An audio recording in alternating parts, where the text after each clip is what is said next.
Fakkaate anuma kaleessa bira jiru lakkoofsi wal lolti beektanii lakkoofsi kun tokko amma sagaliitti jiranii lakkoofsa sagal kanatu hunda lakkoofsa caala wama addunyaarra jirtu lakkoofsa addunyaarra jirtu kana caala hamma kee namni natti qixxaattu hin jirtu lakkoofsi natti qixxaattu hin jirtu jedhee yaade beektanii saddeet kanatu itti dhiyaatte hundarra hennaan saddeet kana ala laalu dhiitichoodhaan garagalche hoo dhiitichaadhaan gombise.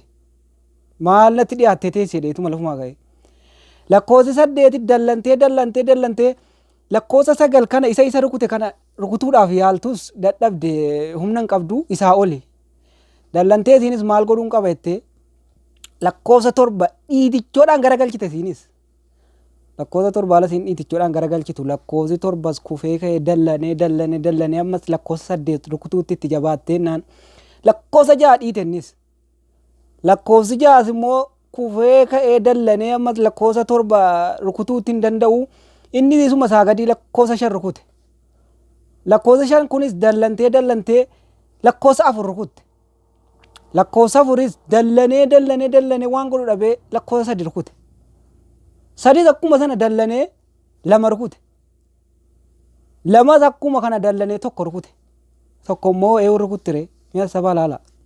Hunda jiraatii gadi lakkoofse tokko immoo isiinis nama rukuttu qabditu wayii zeeroo rukutti hamma zeeroo yoo rukute maal na fayyada jettee hogga yaaddu ittan sabde lakkoofse tokkoon kun immoo sammuu cimaa qabdi mee ilaala hamma lakkoofsa zeeroo sana fuutee obbira qabatte boo gaafa obbira qabattu lakkoofsa 10 taate hunda jaraa caalte jechuudha hunda jaraa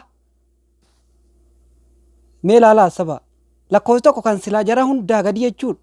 Zeeroo kan silaa rukuttu fuutee walii galtee gootee kottumeettee ofitti qabdu lakkoofsa 10 taate jara hundaa ol sagalii ol hamma jarri kaanuu hin danda'anu jechuudha. Haalli kun jechuudha haala siyaasaa yeroo ammaatti jirtudha. Tokko rukutee Oromoon jechuudha. Tokko rukutee kan silaa walitti dammaramee hunda namaatti ol. Amma Oromoon akka Itoophiyaa keessaa saba guddaadha. Saba guddaadha jechuudha. Akka lakkoofsa sagalii kan saba guddaadha. Kan isaa waliin jiru. Abbaan fedhallee sabni baay'inaan amma Oromoo ga'u hin jiru.